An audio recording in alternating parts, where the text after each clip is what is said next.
Shopify's point of sale system helps you sell at every stage of your business. Need a fast and secure way to take payments in person? We've got you covered. How about card readers you can rely on anywhere you sell? Thanks. Have a good one. Yep, that too. Want one place to manage all your online and in-person sales? That's kind of our thing. Wherever you sell, businesses that grow with Shopify. Sign up for your $1 a month trial at shopify.com/listen. Shopify.com/listen. When we record this podcast, sometimes I like to take the listeners behind the scenes. Yeah.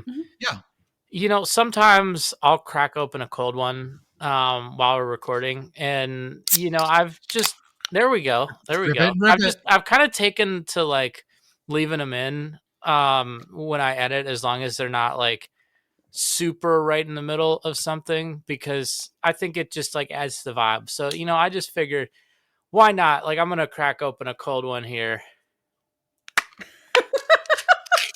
Ooh, a cold one of spam. Yeah. I mean, my favorite temperature of spam. Cold spam. I mean, cold or is it lukewarm? No, it's cold because it has been sitting in my car. So it is actually cold. So, yeah. I do love the time of year when it's nature's refrigerator. Yeah, the outside fridge. Yeah. The thing with spam though is it is shelf stable until you open it. Mm-hmm. It can be kind of hard to get it out of the can.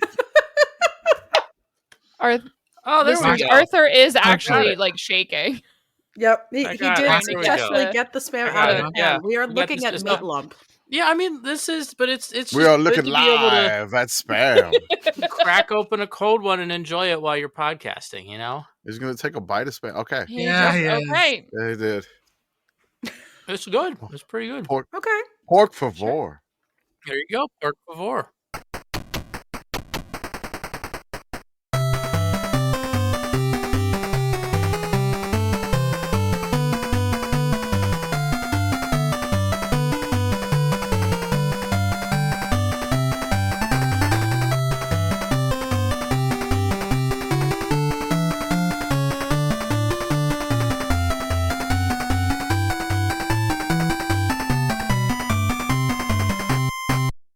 Welcome, everyone, to the Sickos Committee podcast. This is our podcast for the evening of November 18th, 2025. We are almost at Thanksgiving, which means we are at week 13 of college football. We are here to talk about it. It is not rivalry week like it usually would be week 13, because this is a 14-week bye season. Week year. Yes. I like the second bye. I do too. Mm-hmm. But we do have lots of things to discuss. As always, I am Jordan. With me tonight, I have Commish, Pitt Girl, special guest Big Sky Brigit, and Arthur, who's also eating who's chasing his spam with a Baja Blast pie. Commish, how are you? Look, you gotta have dessert after your dinner. That's fair. That's quite the flavor sensation, Arthur. That's all I gotta say. Spam and Baja Blast pie right after. Yeah. Okay. Yeah. Oh, what a podcast. My kiddo went to hang out with his aunt and cousin. And so I had to go pick him up, and I had to do a little bit of driving. So I tuned into the Varsity Network, and I put on the UMass radio. Ooh. The UMass radio call. They incredibly enthusiastic. Like good. Like really, really enthusiastic. I mean, they made a fourth down stop on the call, and the color commentator, who was like a famous kicker for them, got really loud. It was like with a boom. Like I was like, whoa, UMass radio. I was not ready for this. And I did enjoy the local Amherst commercials. Apparently there's a place with wings that have the best wings known to man. Apparently. That's a bold, do you remember that's a bold the name claim, of this Amherst. place? Because I can scope that out the next time I go see obnoxiously Pitt. It's got 4 locations. I'll probably have to tune in again. But I if I could like search Amherst. Amherst. Wings. Place. Yeah, I think I could remember the name. Wings over Amherst is what comes up first. Okay. Oh, no, this is Amherst. I'm getting Amherst, New York. Please hold. Amherst, Mass. Yeah, there was a Wings. Is it Duff's Famous Wings? No. Johnny's Tavern and Hangar Pub and Grill are what come up on TripAdvisor. I see. I think Hangar Pub and Grill was the one that's advertising there. Okay. Oh yes, they have multiple locations. Yes, they had multiple locations. Oh, That's gotta they be make UMass's NIL beer. I've had this beer. Oh, okay. There you go. That's it. So yeah, they were on the radio. It was a crazy call. I enjoyed it. The color commentators were lamenting the TV timeouts, and by the time I got my kiddo was when the weather delay hit. So I enjoyed the UMass radio call. So it was interesting to listen to. That's the only one I could find on the Varsity app. Pitt Girl, how are you? It's Tuesday. Happy Tuesday. Have you ever had the immense satisfaction of finishing a large research paper and then getting to close the window with all the tabs in it? Mm-hmm. I just did that. I just did that before we started recording. I got to annotate like 3 of my sources I'm going to submit tomorrow, but I'm done. Yes. You did it. And then I've got several more assignments to do, but it's fine. It's fine. Don't worry about those. Jordan has never closed his tabs from any of his papers from college. They're still open. They're still open. Yeah, probably still open somewhere. Brigit, how are you? Wait, Jordan, did you have tabs when you were in college? Yeah. Thank you. Yes. Commish, did you go to college before tabs? Oh, yeah. No, his Firefox and Chrome had them. I just recently like got my master's in like 2021. So that for the I think I graduated like 2006. That was like the infancy of Blackboard. Oh yes, that online. Yeah. I remember Blackboard. But honestly, I think I can't remember what Windows version was 2006.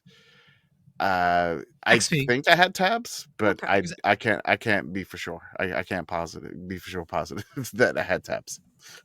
I don't remember. Brigit, before you say how you are, can I say one thing? Your photographs of both the Sacred Heart and the Idaho game, 1, were amazing, and 2, I love your use of actual film. Looked great. Thank you. I really appreciate it. Yeah, we can talk shop about that. The Idaho one was an experimental roll because it's basically just respooled motion picture film that I used to match my the motion picture film that hopefully will come back very shortly from the lab. But yeah, it's fun. As for how I am, I just need to fact check 2 things. Number 1, the OG of tabbed browsing was Opera. Yes. Which I used. And number 2, it is rivalry week in the only conference that matters, FCS. There we go. It is rivalry week. You're right. It's true. Mm-hmm. We start with a coaching carousel spin. James Franklin, you are the new head coach at Virginia Polytechnic Institute. That's not University. That's not. I know it's not. It is. It's Virginia. What is it? What is its government name, Jordan? Penn State University. There you go. Thank you. Yeah. And Virginia Polytechnic Institute and State University? Yes. Okay. VPI and SEO. It used to just be called VPI, and then Virginia Tech became the nomenclature. Okay, cool. Virginia Tech has hired James Franklin. I refuse to give any grades on this because I thought Justin Fuente was going to be a great coach at Virginia Tech. I'm just going to say it's a hire. Good for them. Arthur? I mean, so I feel like people are talking about this and they are saying, well, James Franklin is probably a good enough coach to coach at Virginia Tech. And I think what they're really saying is that if James Franklin achieves the level of success he achieved at Penn State at Virginia Tech, they will be satisfied with that. I don't think it's a guarantee, though, that just because he had that level of success at Penn State, I don't think that necessarily means he will have the exact same level of success at Virginia Tech. I don't think that's really how that works. I don't think it's a bad hire, right? But I think there's always a risk when you hire a coach. There's no home runs. The maybe if there's someone inside your program, if you're elevating a coordinator where you have seen him work, you know him well, and you can say, oh, maybe he's ready for this, maybe. But when you're going outside your program, you're hiring someone, you can make what seems like the perfect hire and it might not work. What are you talking about? he's not in the Virginia Tech program. Virginia Tech posted a big welcome home graphic. That means he was from there, right? Yes, James Franklin. Yeah, definitely from there. Extremely from there. But I mean, I'm saying more like when you're elevating like a coordinator, for example, inside your own program. Yeah. That's the one situation where, because I always trust people to evaluate the people that they see every day. I especially trust that with players, right? Like when I hear about a coaching staff saying that, oh, this player on our team is really good, or, we didn't think this player was good enough on our team. I really trust that. But I'm just saying, like, I've seen a lot of, home run hires. Probably my favorite was Miami hiring Mario Cristobal, where, it's like, yeah, like it's a good hire for you, but nothing's guaranteed. You have to go out on the field and you have to earn it. You do. The thing that I will say about this, and that concerns me about this, is that VT is a lot like Penn State, but without the expectations. Mm-hmm. I mean, they do have similar runway sizes. Mm-hmm. That's true. He'll probably be upset about that. But Yeah. I mean, they do. But Virginia Tech, I don't think, has the resources that Penn State does. No, I don't think that. He's also in an easier conference, and so like it's kind of. I just don't think it's an apples to apples comparison here. No. I think my favorite thing about this is the meme that says like never won a national championship, and then it's the epic handshake from the movie with Arnold and Predator, yeah. From Predator, Predator, yeah. yeah. It says and then the handshake says never won a national championship. It's like James Franklin, Virginia Tech. Yeah. And I mean, Yeah, but I know Virginia Tech's got a soil judging championship, though. We know that. So this is just giving me the mental image of future James Franklin to West Virginia. Beth just exploded somewhere. Sorry, Beth. I think so. It's okay. We love you, Beth. Speaking of coaching, go ahead. Oh, there's another thing. It's kind of odd. It's kind of odd that Virginia Tech has hired 2 Penn State people in a row. Yeah. Is that where Brent Pry came from? Yeah, he was the DC. He was the DC under James Franklin. Oh no shit! I knew this. He was one of several. To be fair, because Yes. James Franklin was there a while. Yes, but he was DC. Yes. In other coaching carousel news, I'd like to read a quote from the Mississippi Secretary of State. Oh, good. This is promising. I'm sure this will be fine and normal. At some point, I'd like for our current coach, at Lane Kiffin, to reciprocate the love and gratitude shown by our administrators, players, fan base, and collective. It shouldn't be this hard. Shut the fuck up! The Mississippi Secretary of State doesn't have anything else to do. Well, all of his tweets after this were like, look at me, I can balance 2 things at the same time. Apparently you can't. I've looked at Mississippi's rankings on things. I mean, Lane Kiffin has never left a job normally. Like, even when there was a situation, right? Like, I think the one that would be the easiest to leave normally would have been FAU, where there is a certain expectation where, you have a lot of success, you're going to get hired away, go to a bigger school. He left FAU normally, didn't he? No, he got fired. No, he didn't get fired. No. It was just really weird on the way out still, even with everyone knowing what was happening, knowing what was going on. And it, like, I would have to look up the specific details, but when he left for Ole Miss, there were a lot of people at FAU, and I'm not talking about like the fan base. I'm talking like I heard that there were people like in the program that thought it was weird the way he left, even though everyone knew that was what he was doing. But I mean, you think back to like he left Alabama right before the national championship. The best win by a long shot was the Alabama one, because the Alabama one was Nick Saban going, "Get the best one." Here. I mean, he got fired on the tarmac at USC. Oh, man. Yeah, the tarmac. Okay, yeah, never mind. It's never ended in a way that was how this normally ends with coaches. Okay, so I looked up the AP article from when Kiffin left FAU. I don't know why I thought he got fired. Anyway, and it basically says, so second paragraph here, Kiffin and the Rebels made the announcement Saturday after FAU defeated UAB in the Conference USA Championship game, Al's second league title in his 3 seasons. It had been college football's worst kept secret since Friday, and the schools ended all doubt Saturday afternoon by conceding that the deal had been made. So, bare minimum, it leaked before the CUSA conference game or conference championship game, and that is inherently messy. Lane Kiffin's been posting through it right now, and my favorite thing is that he posted on his Instagram. It just basically he's like, have the best Tuesday, everyone, and then it's a little thing on his Instagram that says, how do you know what to do next? You ask yourself honestly, what would your 90-year-old self advise you to do? So now I want to make wristbands that says, like, you know, what would 90-year-old Lane Kiffin do?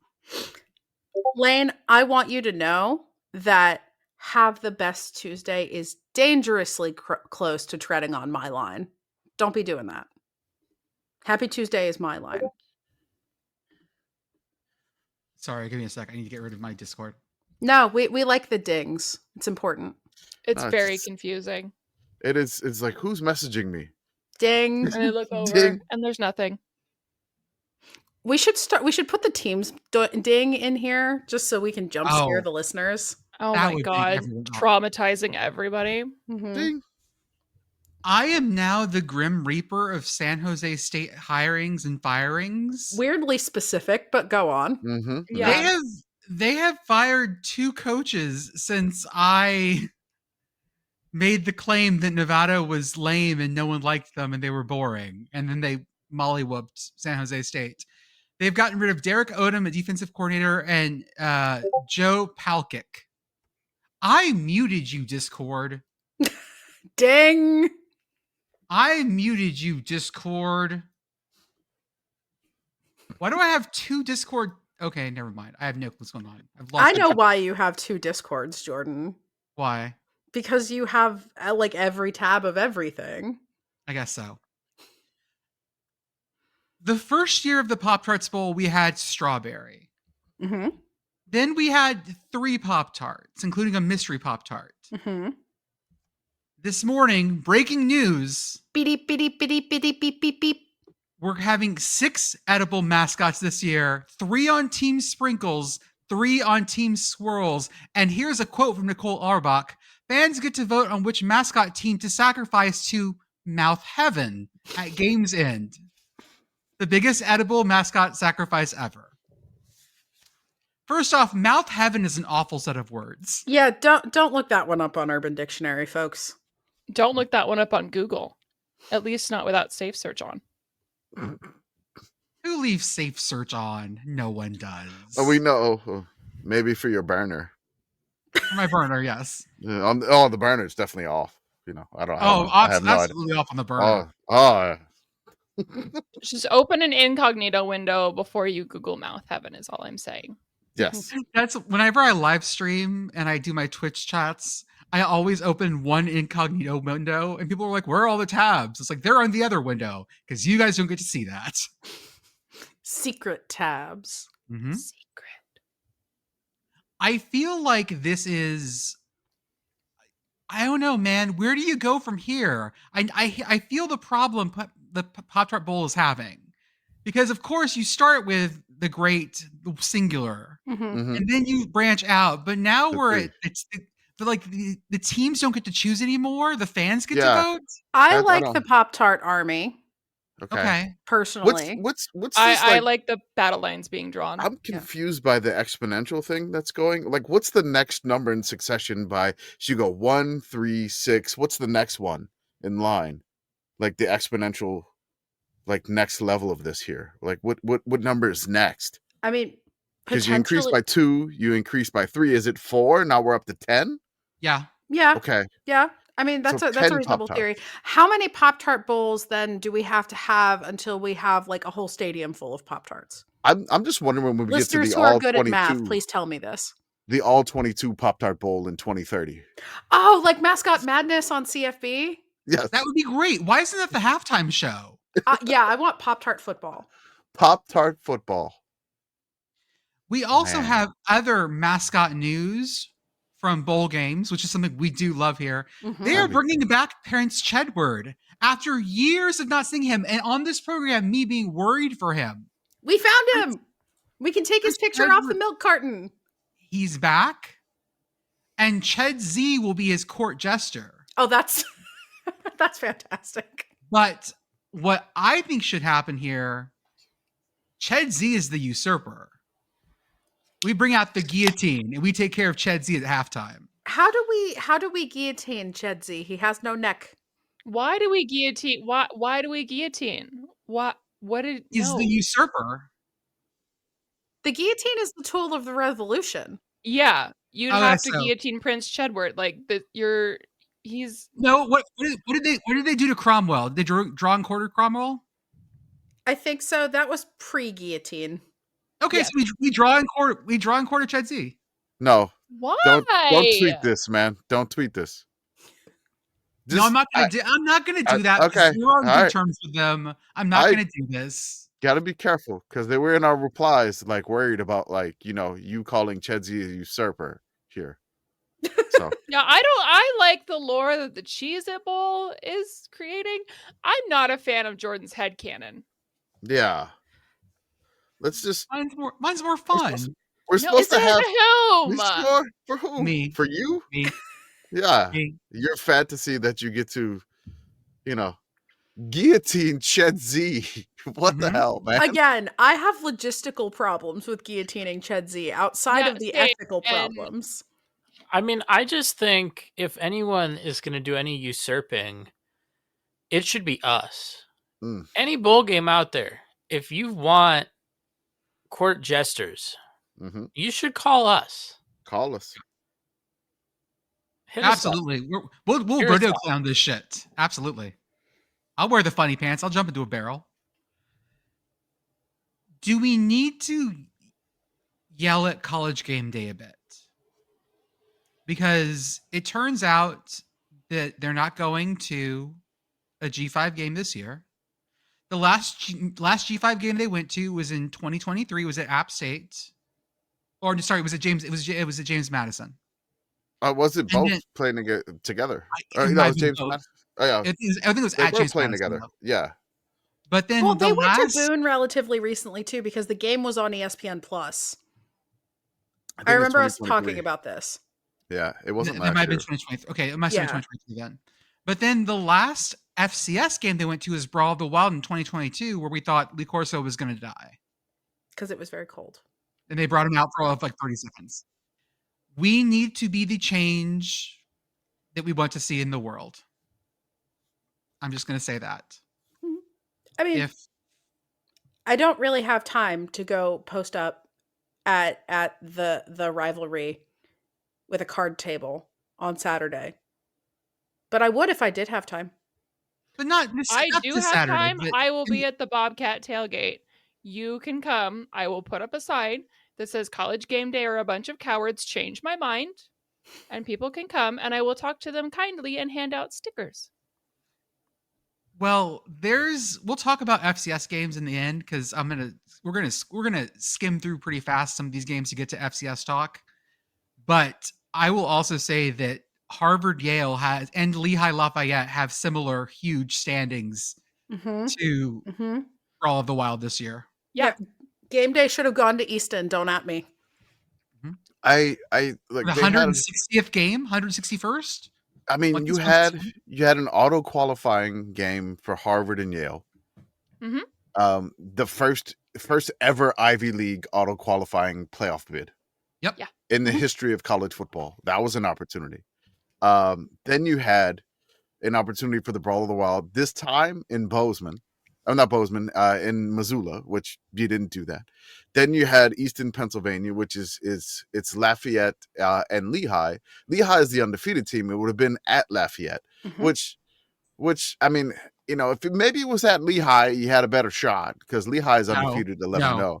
They were going to go to wherever they're going. I don't remember anymore. So Miami. It's also worth noting that Lafayette and Lehigh are like 20 minutes apart, and Yeah. so like that's kind of a walk. It'd have Like been you awesome get anyway. plenty Yeah. of Lehigh fans there. It'd have been awesome anyway. Yeah, it's not that far away. The one thing that I got from this is when Game Day made this decision to go back to Oregon, back to Eugene that's right. It's for USC. USC Mhm. Oregon. Chris Fallica, the Bear, who used to be on Game Day, said that they had each week they had an opportunity to either say, do you want to do something cool and memorable, or do you just want to go to a good game?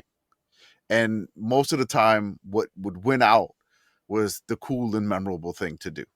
And it seems like, we don't have Corso anymore. We don't have the Bear anymore. We don't, it's changed. Now we have lines for the Game Day picks now, like after Corso's last game in Ohio State earlier this year.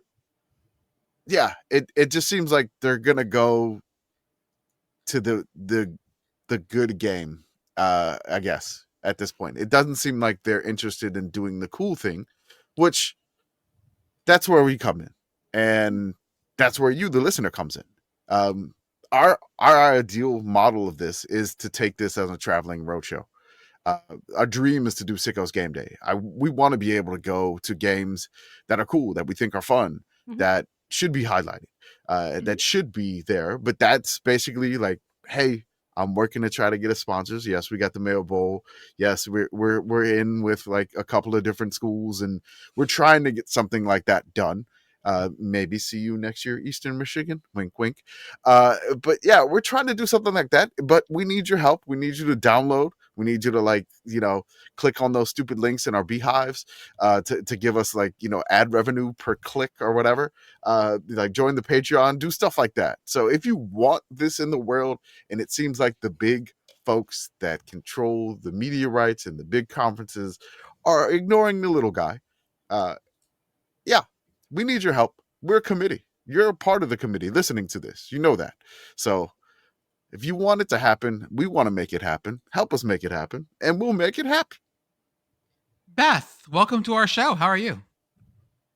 Other than that, hi. Hi. Hello. Commish, where are we at MACtion right now? It's 9:27. 9:27. Do you know where MACtion is? Do you know where your MACtion is? I turned it off because it's distracting. Oh my God, it got so distracting. Okay. MACtion updates. We just got a shout out on the Ohio and UMass broadcast, by the way. Hell yeah. Thank you there. Akron up by 3. 19-16. 2 minutes, 24 seconds left. They look like they're about to have to punt.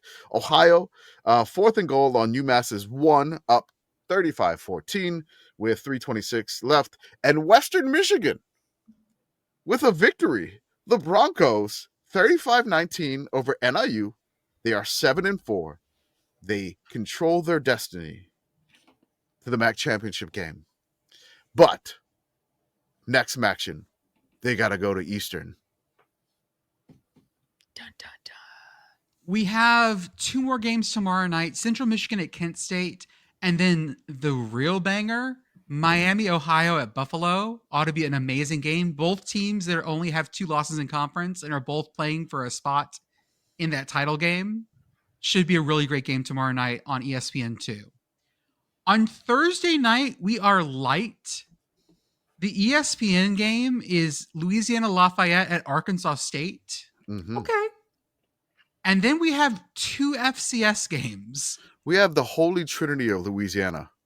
We have 2 Southland games. We have Nichols at Sela and Stephen F. Austin at Northwestern State. Mm-hmm. This one is odd to me because these games are on the plus, right? Yes. Why would you put a game on a weeknight if you're not getting a real TV slot for it? Basketball. Do they just really like Thursday nights? It's basketball. College basketball. Probably going to be basketball. And then the NFL. So they got pushed so there could be basketball on Saturday. Yeah, so they're gonna do that. There'll probably be a basketball game on Thursday. night on ESPN2 or ESPNU. But typically on FCS games, they're going to put them on the plus. But I just want to say Thursday night, we have the Holy Trinity of Louisiana. We have we got a bunch of Louisiana. We got the Raging Cajuns in Jonesboro. We have Nichols against Southeastern. That is the battle for the River Bell, I believe. Yes. And then you have Stephen F. Austin at Northwestern State. That is the Chief Caddo, but they changed the name to it. Is it like Big Chief? It's not the Chief Caddo anymore. It's the same size and weight as the old Chief Caddo trophy. Because the old Chief Caddo was a giant. It was a 7.5 foot, 330 pound like cigar store Indian. Yes. Mm. And so they changed it to something called the Chief, which is a giant like pole, basically. It has a pitchfork at one end and an axe on the other. Big Chief. This is called Big Chief. Yeah. So it's same height, same weight. Same height, same weight. They're gonna make some alterations to it. But it's basically the same height, same weight. And it's a rivalry game. It's Natchitoches versus Nacogdoches. It's Expialidocious. I don't know. Nacogdoches versus Natchitoches. That's right. Now, listeners, as always, it is... Sorry, distracted. As always, it is Tuesday.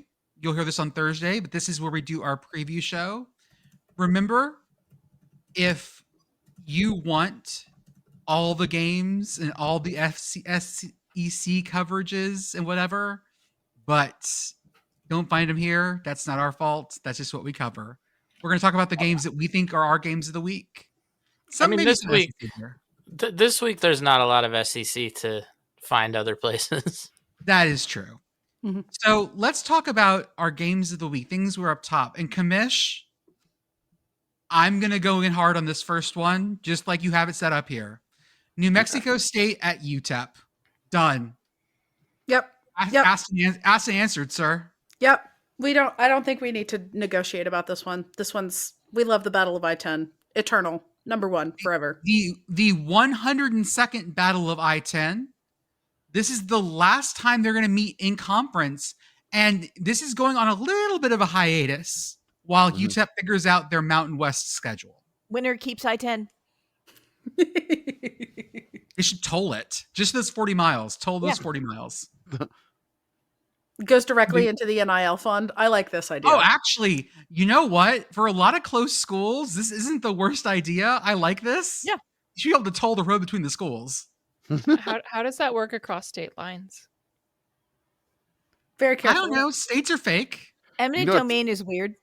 It's we have previously suggested moving the North Dakota, South Dakota border. Mm-hmm. It's fine. Yeah. We'll make it happen. I will advocate for that until I die. That force it to be 1 mile shorter every time. People in that part of Washington want to be a part of Idaho anyways. So don't even get me started on those people. Oh my goodness. Yeah, let's move on. Hey, Bowling Green just threw an interception. They're going to lose to Akron. Oh no. Actually, this is for Akron's first 5-win season in a long, long time. Oh, there's a flag. Since Terry Probably Bowden. excessive celebration after the interception. This also, rivalry, Ohio scored on UMass. That's been every night. Yeah. This rivalry game, New Mexico State at UTEP versus they got the tire out. And it has one of the only games I know with 2 rivalry trophies. It is the Mayor's Cup and the Silver Spade. And this is a game that has been played a bajillion times. Like I said, this is the 102nd meeting. And I love this rivalry game. This is the epitome of a geographical rival that have played a bajillion times. And it's gorgeous and wonderful. And I love this game. Yeah. Also, one thing. It's a coin flip. There we go. So, analytically, coin flip. Both teams hate to lose to these. And again, this is fun. You know, I remember you had shenanigans where UTEP went to disturb some animal study with dynamite in Las Cruces, right? It was Yeah. animal. It was animal breeding, if I Yeah. remember correctly. Yeah, I recall there being Yeah. some semen theft. Uh-huh. Yeah. So yeah, this rivalry, these people don't like each other at all, and they're, again, only separated by 40 miles. Hatred. I love it. It's great. I mean, both stadiums are essentially on I-10 itself. When you get to Las Cruces, there's a split to I-25, and the stadium's a little bit on the I-25 in Las Cruces, but it's right at the split essentially. So it's a great rivalry. Both teams hate each other. Nobody's really going to be probably paying attention to this except them, because both of them are out of bowl eligibility races. Both had hopes of bowl eligibility. Didn't work out this year. So this is it. So- This is so their this game. is their bowl game. This is their playoff game. This is for both teams. So they're going to go hard on this one. And it's going to be a great one in the afternoon on the Plus. So if this is our number one game, and I think we'd have trouble arguing against it. Number two, and going down is where we have the discussions. Nevada at Wyoming. This is going to be on the Mountain West app, our favorite app. Mm-hmm. Nevada, Wyoming is favored here according to Parker's numbers, but it should be a pretty even game. Wyoming is marginally better. Now, this is one of those things where Wyoming traditionally is better at home. Not Yes. this year. This year, not as much, but traditionally, Wyoming has been very good at home. Nevada, however, went crazy last week. So I refuse to make any bets on Nevada Reasonable. because I just don't. I don't trust them anymore. I don't know what they're capable of, and that scares me. Sometimes things are just unknowable, and that's okay. Okay, if Commish, I like this one. I'm curious because like Nevada's coming off of an insane win, like 55-10, like unexpected win. Now they gotta like go on the road. Like, is there another encore for the Wolfpack, or was that just like a complete aberration? Oh no, I gotta say that correct. An aberration. Thank you. There we go. All right, there we go. I had to do it. Nevada's offense had been so bad. Like Maybe they that's were why they- saving it all up just for last week. I guess you get one, and it did close the circle. By the way, the Mountain West Circle is closed now. Yay! So we got our first FBS circle closed. In FCS, the UAC is closed and the Pioneer is closed. I just don't have a graphic for it yet. Okay, so we have this. Can I interest you in another game on the Plus? Sure. Sam Houston at Middle Tennessee. First off, is this a conference game? Yes. Yes. Yes, it is. Congratulations. Feels It's a like Conference yes, USA yeah. game. Okay. It is a Conference USA game. Sam Houston, if you guys look at the numbers real fast here, you're going to notice something. Arthur's got something here. Yeah, I just have breaking news. They just showed the graphic on the screen. Akron Zips first 5-win season since 2017. So that game is final. And you know what else that means? That Terry Bowden has the most recent. Yes, It means that Akron has finished their season. They're They're done. done. they don't have a game. That was the Oh, last that's right. game of the They have a season. bye. They have a bye Yeah. last week. Mhm. Yep, Yep. They have a bye the Congratulations, final week of the Akron. season. Good job, Akron. you did it. You didn't, but they still can't make a bowl game at 5-7 because they were already disqualified Yeah. due to grades. They'll But it get doesn't them next matter. year. Hey, good We job. didn't Zips. come here to 5-7. play school. Mhm. Nope, No. they didn't. Clearly, they didn't. I want you guys to look at the Sam Houston Mitsu graphic I put here from Parker and tell me what color you see on the Sam Houston side real fast. Red. I mean, Are it's there, but are there shades of red though? No. no. It's just No. red. It's just the darkest red. It's red. It's all red. As Now- Coldplay once said, it was all rojo. It angy, as they say. No, Now, tell this Sam is Houston, this- it angy. This is the same Sam Houston, however, that beat Oregon State And Delaware. and Delaware That's right. 2 in a row. Can we make it 3 in Murfreesboro?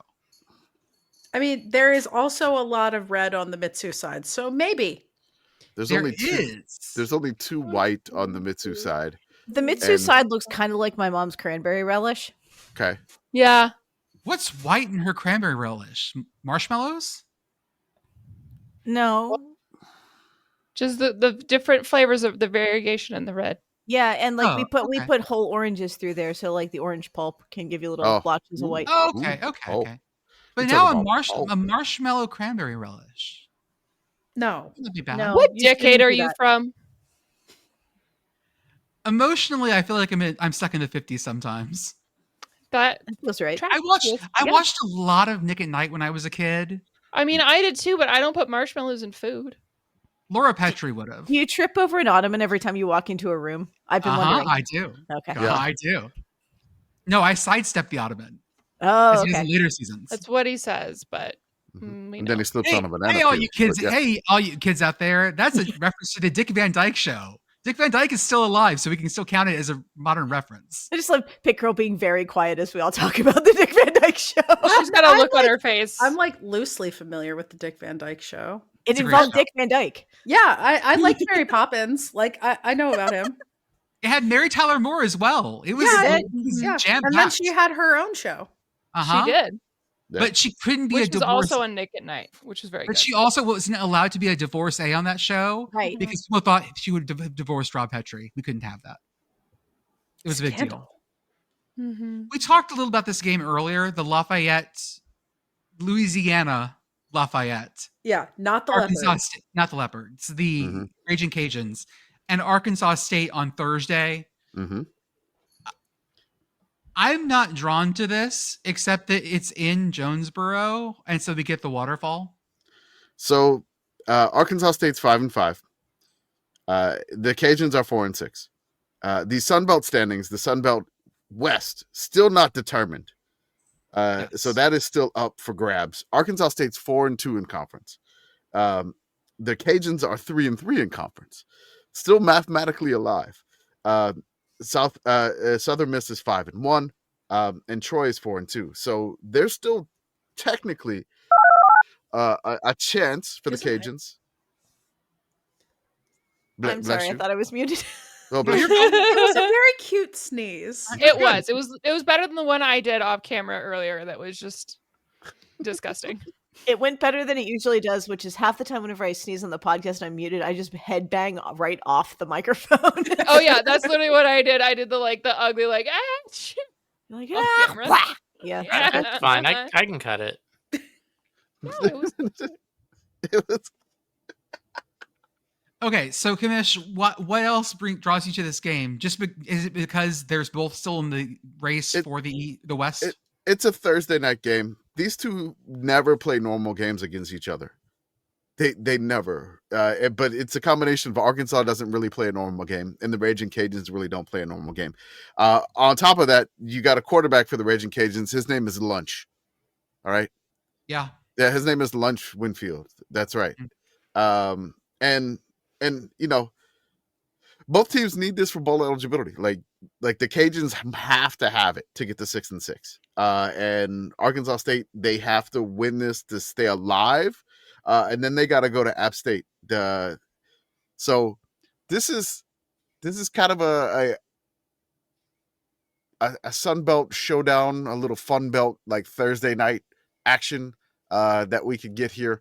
I hope it's not like ODU and Troy. But these two teams getting together, it never really is. There's going to be something ridiculous happening, and wild fluctuations in momentum and scoring, and there's a waterfall in the stadium. I mean, what else do you need here? Okay, you're selling me. How about New Mexico at Air Force? Mm-hmm. On the CBS Sports Network. Da da da da da da da da. Yes. Jason Neck is cooking. That feels correct over Colorado Springs. Like that music works really well there. Yeah. It does. What There'll I'm be like surprised- somebody parachuting in for the game, We get just like doing their normal Air Force practice. sweeping Yeah. wide shot of the vista. Do we have to take the CBS music and make it 6/8? Oh, for Wild Blue Yonder? Yeah, like Wild Blue Yonder. Now it feels very Star Wars. Oh, it yeah. does. Oh, yeah, it does. I like that a lot. Good idea, Beth.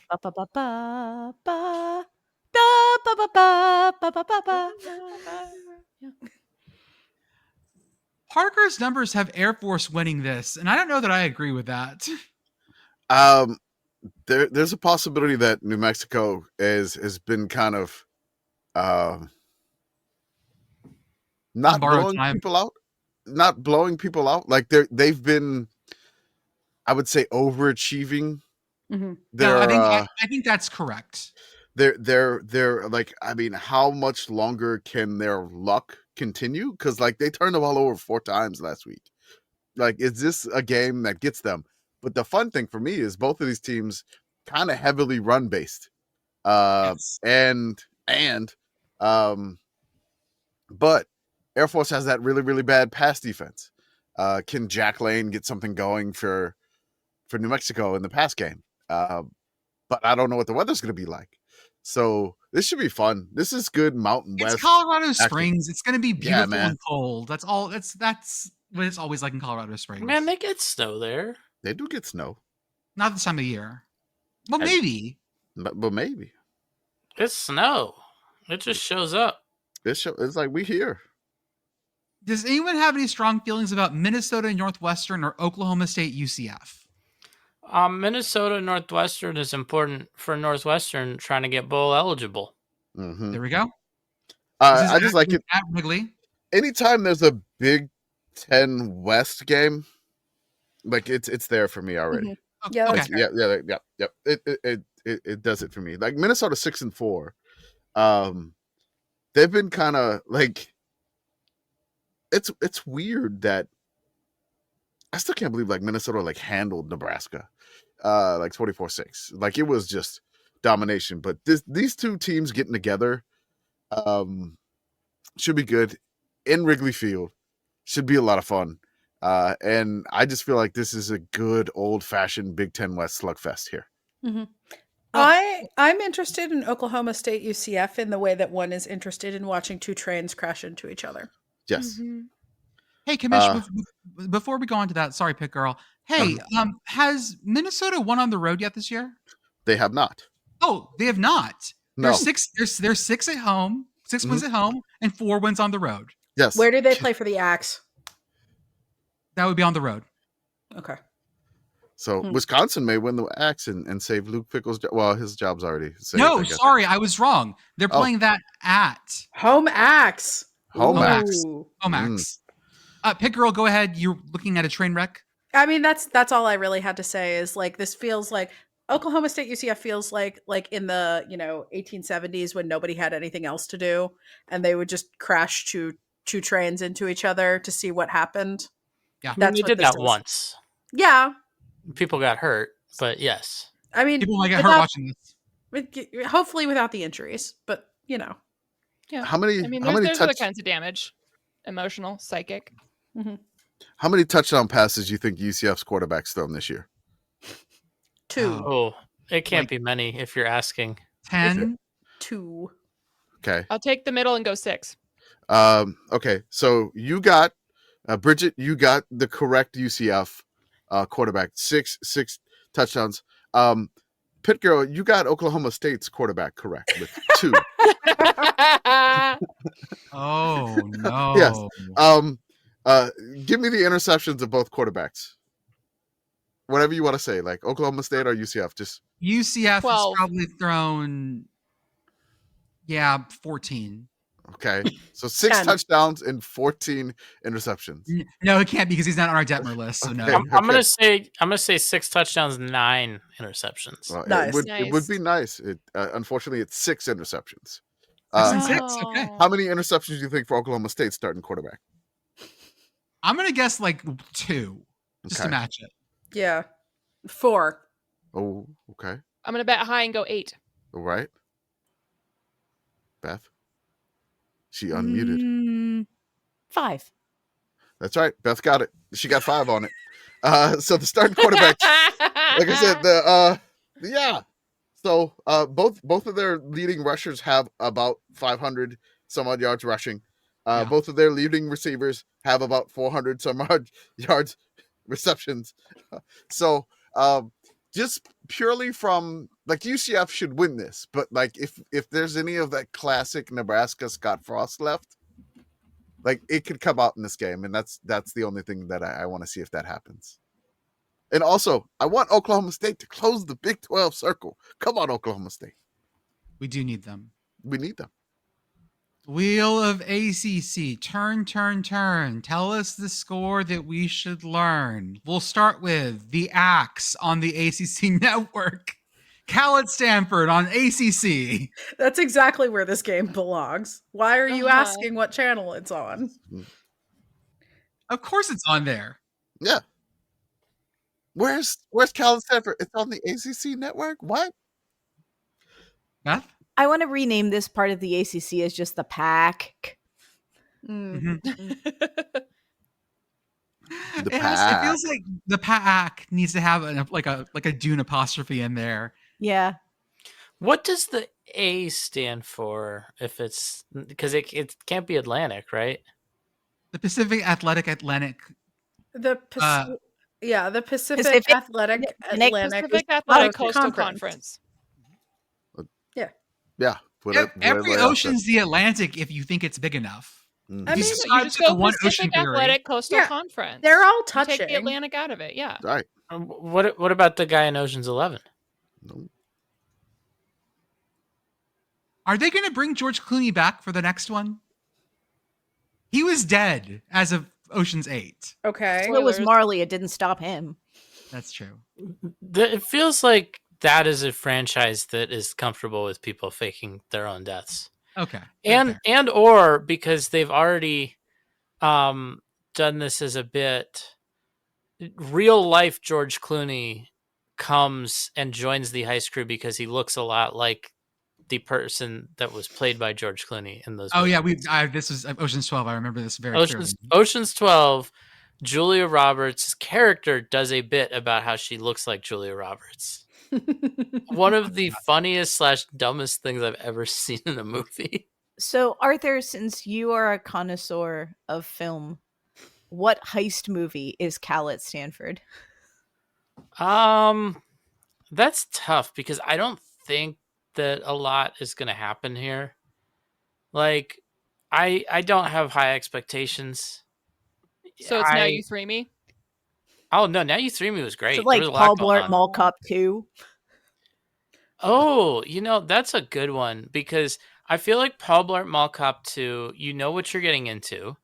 It's not even something you're seeing for the first time. It's just they're doing the Paul Blart bits again. Yeah, it's Death Blart again. It's this week. Oh my God, it's Death Blart week, isn't it? It is. It's Death Blart week. It's coming up. On the podcast, my brother and me, and they have some friends in New Zealand. Every year for Thanksgiving week, it's the worst idea of all time. They combine and they watch Paul Blart Mall Cop 2 every year until they die. Okay. I did know about this, but I am, despite the fact that most of my friends like Mabim Bam and on. Yeah, I remember you saying you're not a Mabim Bam guy. I'm not. I'm going to be honest. I haven't heard of this podcast. I've just been watching Paul Blart Mall Cop 2 independently. Oh, well, you got all this time to catch up. It's also possible that someday Arthur will replace one of the hosts because when they die, they have to be replaced. You could make your case. Mm-hmm. I know something that's going to happen in this game, Arthur.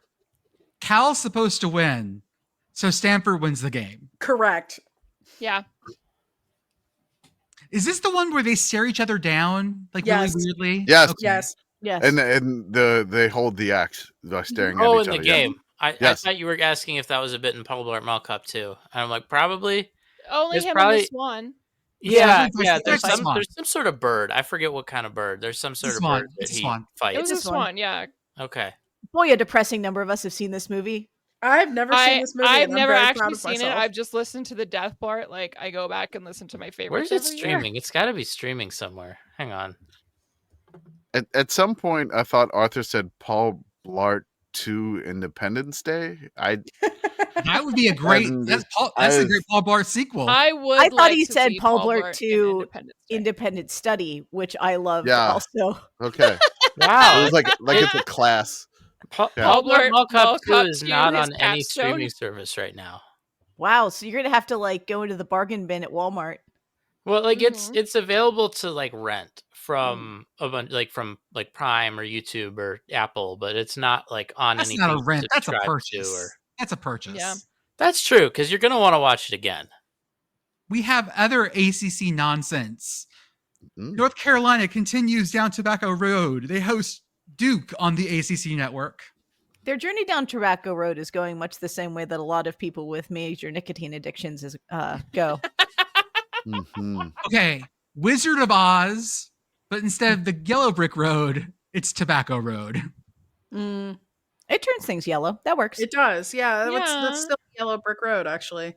Yeah. And everyone's problem is they just want to quit smoking.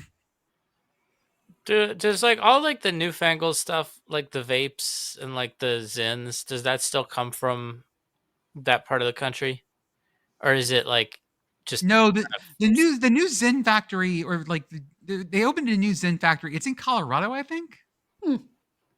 that tracks? That feels like a Zen state. Yeah. How about Florida State at NC State? This is one of our only 2 Friday night games. This is at 7 p.m. The other game is at 9:30, and it's Hawaii at UNLV. We have Friday night Hawaii. Hell yeah. I feel like, I mean, insofar as Florida State can be said to be fucking around and finding out, this does feel like an opportunity for them to fuck around and find out. So for me, this is one of the top games that I'm paying attention to. Obviously not actually watching because it's an ACC game, but it is also a bowl eligible because both of these teams come in 5-5. So the winner is bowl eligible. The loser still has a shot to win next week. So, and actually NC State and Florida State both have some pretty funny final week opponents. Mm-hmm. Opponents that make me want both of these teams to lose. So they both are 5-6, needing a win in that last game. But sadly, one of them is going to get that 6th win this week. And then a game that I decided today that I'm going to, Louisville SMU. Sure. I literally already just sent this afternoon. I was like, "Hey, can I come?" And immediately I got the response back. Yep, we got your spot. Yay. They are Yay. efficient at SMU. This game has major actual ACC championship game, like who plays in it, implications. We know last year Jordan ruined Pitt's season by going to see SMU Pitt. Well, now he can ruin their season by just seeing SMU win this game and move SMU one spot closer to the ACC championship game. Jordan, why do Yeah. you hate my football team? Well, I mean, we can talk about your next game, Pitt at Georgia Tech. Tell me whatever vibes you might have about this. Oh, I have great vibes. I have great vibes. Georgia Tech's given up so much offense past couple weeks. Their defense has been bad. I think for real, I think we actually match up fairly well with GT. But also Haynes King. You know. My other vibe feeling is that I think this is actually a pretty important game for Pitt. The other one, no big deal, wasn't important. Didn't need it, but so this one, this is the important one. I think this one, yeah. This is the one that you can't lose by 100. Just so we're clear. Yes, Commish, the other one you could have. This one you can't. Not this one. And kind of Commish, any ACC vibes? One other thing I just want to point out. I have not seen this posted other places, and I haven't been able to confirm it. But I think that if Georgia Tech wins this game, they're in the ACC championship game. Yes. I think they can clinch a spot with the win here. They clinch a spot because all they got is Georgia next. That's it. Yeah, they win and they're in. They win, and then they would have tiebreakers over all the other one-loss teams. So, actually, all of those tiebreakers because they beat Wake Forest, and Wake Forest beat SMU and Virginia. Commish, any ACC vibes? I just put them all together because I'm just like, I'm not sorting through this mess. Like all you ACC games, you go together. Thank you. That's It's correct. it's the ACC like contingent of all the rankings. I'm like, yeah, there's going to be a block of ACC in your rankings, and they're all going to be in warning, for the most part. I think those will all be in warning if I cut it right. That's the right decision. This is why you're commish. You're smart. Yeah, it's like, no, I'm not hemming and hawing here. It's an ACC game against two opponents that are relatively equally matched. Yeah, we're going to be in the top 10, top 15 for sure. There you go. We have the 92nd meeting of Illinois and Wisconsin. Wisconsin leads. No, they do not. Wisconsin leads the series 45-39-7. Okay. I like how you have added Bert back to Wisconsin. Mm-hmm. Yeah, so you get a little bit of this, a little bit of that. Just a dash of Bert. Just a tad. A dash of a smidgen, if you will. Un petit Bert. Bert is like one of the. Bert is one of those spices where you have to take the little shaker lid off because it doesn't come out enough. You're going to want more Bert than that. So you take the little plastic lid off and you get the full. But also like I'm imagining Bert as saffron. And so he's like also kind of expensive. You got to get in there with the tweezers. You got to bloom. You got to let Bert bloom. That's what he's doing in Illinois. You put him in a little bit of water, a little bit of cold. He blooms. It's really important to toast your Bert before you add him into an entree. Uh-huh. For just to like get the fragrance flavor. Yeah. Dry pan, high heat. Right. Let Bert sit there for a little bit. Uh-huh. And if you can crack it a little bit first, it'll really help. You get those really nutty Bert tones. Right. You need the oils to work through a little bit. Bert is a powerful aromatic used properly. Nutty Bert tones is my ska band. Da da da. Da da da da da da da da da da da. It also has 5 sousaphones in it. No one knows why. Now I'm imagining Bert singing the impression that I get. Mm-hmm. Not the singer, he's the skanker. I just want to see Bert skanking. I've never been close to tragedy, but I've been known for those who have. Well, I've never had to knock on wood. But I've known someone who has. It makes me wonder if I could. It does make me wonder if I... UCLA. This is a 9:30 NBC game. This is a 9:30 NBC game. A Big Ten game. Sure. Washington at UCLA. The 78th meeting. UCLA leads the series 40-35-2. I don't really understand this scheduling. I hope that there's somehow still Saturday Night Live that this is delaying.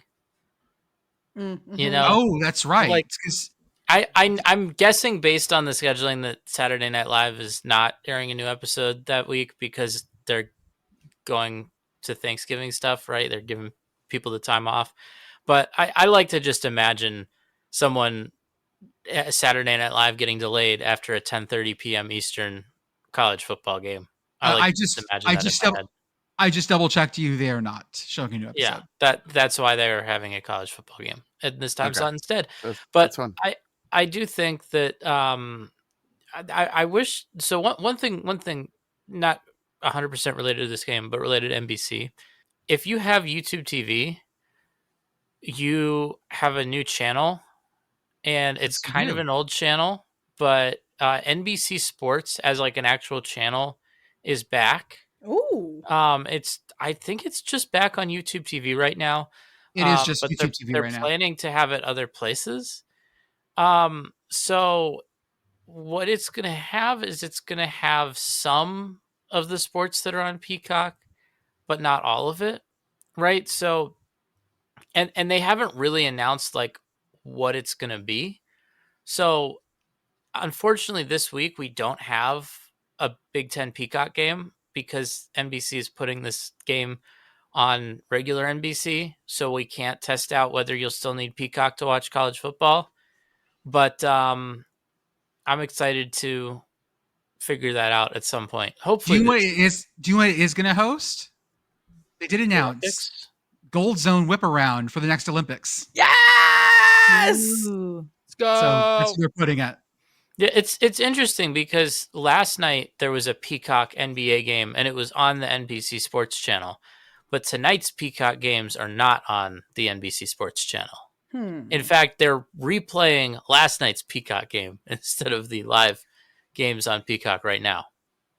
Let's do our ad read. As always, if you want to dress like us, and why wouldn't you? Because we look awesome. Go to Home Field Apparel, the official and exclusive apparel brand for the Sickos Committee. I see a King Spud shirt. I see a Grizz hoodie. Texas. I see Colorado School of Mines. I see Pitt. I'm wearing my Tulane hoodie that I live in. What is underneath this? Oh no, it's something else. It's a purple shirt, but not a home field shirt. Folks, if you want to go to a bowl game, go, please go to the Duke's Mayo Bowl. It's so much fun. You'll enjoy it, even if you're not part of the Mayo Maniacs, which already sold out. Tickets go on sale December 7th. A lot of us are going to be there, so come just hang out with us for a bit. I promise we're all basically normal. If all of us are going to be there. If you are in Ypsilanti, Michigan, next Tuesday, $5 game. All tickets are $5 for Western, Eastern hosting Western. And if you're the first couple in the door, you get a limited edition MACtion scarf giveaway. Join our Beehive. Oh, yes, Pitt Girl. I just want to take this moment to thank Eastern because Eastern sent us some stuff. Yes. So thank you for sending us some stuff, Eastern. We love you. We do. Yeah, we do. That reminds me, we have to record a thank you that they can put on the scoreboard for that game. Woo! So if you do go to the game for $5, you probably see a video from us thanking Eastern. But I have to write something for that, and I did not have time to do that today. That's fine. We'll record it on Sunday. Yeah, we got to get it to them by Tuesday. So that's fine. Okay. We might do before then. We'll figure that out. Join our Beehive. I've asked people to sign up if they haven't yet, because that's where we write things. We have our Sickos synopsis, stat summaries, and weekly food fusions. Commish does so much work on Sundays getting all the stats out there. Read them, because we have the best punts, all the safeties, all the stats that you need in a week. That's right. Some new stuff this week. Longest drives. We do. I get some fun stuff in there. It's going to be fun when we start doing the playoffs and stuff. Playoffs. But playoffs. We'll definitely be checking that out. But yeah, we got a good bit. We're at about 3,200 subscribers on the Beehive, and it's free. Join our Patreon, $5 a month, $125 a week. Get access to our Discord and some extra podcasts. In fact, we're dropping some free Patreon podcasts this week that we'll talk about later on.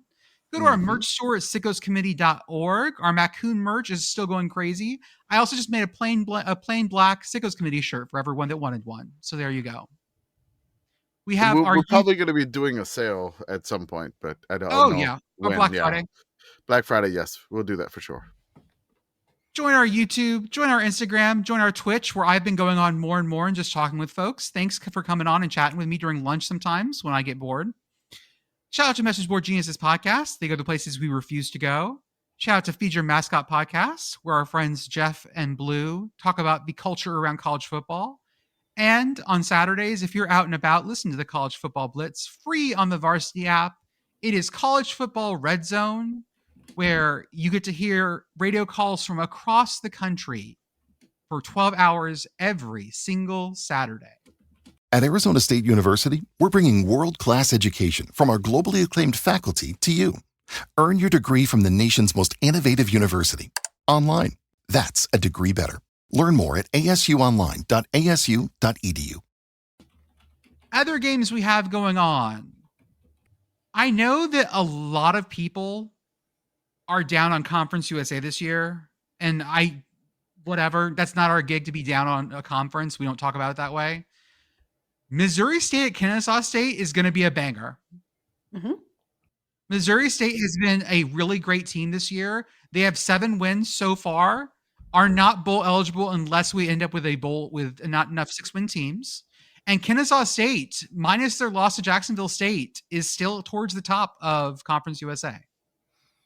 Yeah, I mean, this game is important for who goes to the Conference USA Championship game. Both of these teams, only one loss. So the winner is still going to have one loss. And then, either they'll be in position to be in a three-way tie if Western Kentucky beats Jacksonville State, or they'll be the second place team if Western Kentucky loses. And they don't play this week, they play next week. But yeah, this game, the winner is not necessarily going to be guaranteed a shot, but they'll be in it with a decent shot. Yep. If you don't know this, or if you haven't looked at the show notes, I have a question for you guys. What's the trophy for Hawaii at UNLV? Oh, I should know this, but I can't remember. We asked Timmy Chang about this one. I know We it's interviewed the him, thing yeah. because it was they I were do know throwing this. the things, but I can't remember. No, that was the screwdriver, and that's Fresno That was the State. screwdriver game. That's That's right. different. Okay, never mind. No, I don't this know. this is a really heavy golden pineapple. Ooh, I was I gonna just say it's scrolled the down. screwdriver, but the drink. No, This is the Swingers Trophy. It's a giant pineapple. Do they call it the Swingers Trophy? They should. Vegas, believe baby. Hold up. Ding ding ding ding ding ding. It's Vegas, baby. Ding ding ding ding ding ding ding. Your ding was a little lower pitched this time, Pitt Girl. Oh well, I try my best. I mean, hey, Vegas is exciting. It's the setting for Paul Blart Mall Cop 2. So It's true. I'm all about this game. It's so weird to have Friday night Hawaii. That is just something we don't see very often. Even if it isn't the giant Roomba in UNLV, it's still interesting. Still going to be a late ass game for a Friday night. ODU at Georgia Southern. Tulsa at Army. Tulsa can get 2 in a row, but they're on the road at Army. They're gonna get put in the contraption, just like Temple. That's what Army does. They put you in the contraption. I don't like Tulsa's chances. They're not playing in OSU. Mm-mm. That is true. They're not playing an No. orange team. No. Is it the oubliette? Is that what Army puts you into? No, I don't think so. I think it's more of an Iron Maiden kind of a thing. It's an active torture. Yeah, I mean, it's not like we're just going to put you down and maybe if you're lucky, you hit the spike and die quick. What was the one from Matilda that they would The put you in? chokey. Yeah, the chokey. Tulane at Temple. This is going to be a really tricky game for Tulane. This is going Yeah. to be, and especially after that the playoff rankings came out and they put them 24. This is going to be. I'm sorry. Is that playoff ranked Tulane? Oh my gosh, Mhm. it's Pitt Girl and Commish Hate Week. Hate. Let the hate flow through you. Because No. we, as we have previously established, I have extremely strong feelings about Temple football. Yeah. Listen, Obviously. all I see is an excuse to post wet owl pictures. Oh, All that's very week. true. That's very true. We need to be doing that. Wet owl pictures. You Moist haven't looked? owl. Oh, there's wonderful things to be Oh, found. these are amazing. Are Aren't they they great? good?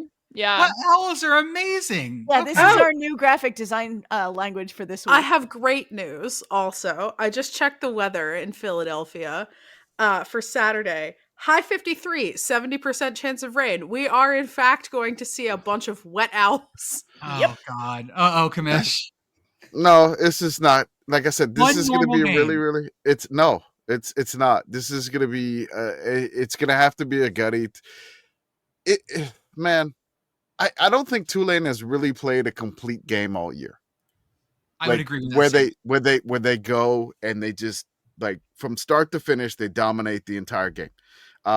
Maybe you could say that against Tulsa, or they did relatively shut down Northwestern to open the season, but they have not played a complete game where from start to finish. And Coach John Summerall said today is like, I don't know why people are ranking us. We're an average team. And then they get ranked in the college football playoff. So I don't know if it's like the opposite. He's trying to, say the opposite of what other people. Yes. So this is going to be a tough game. It is.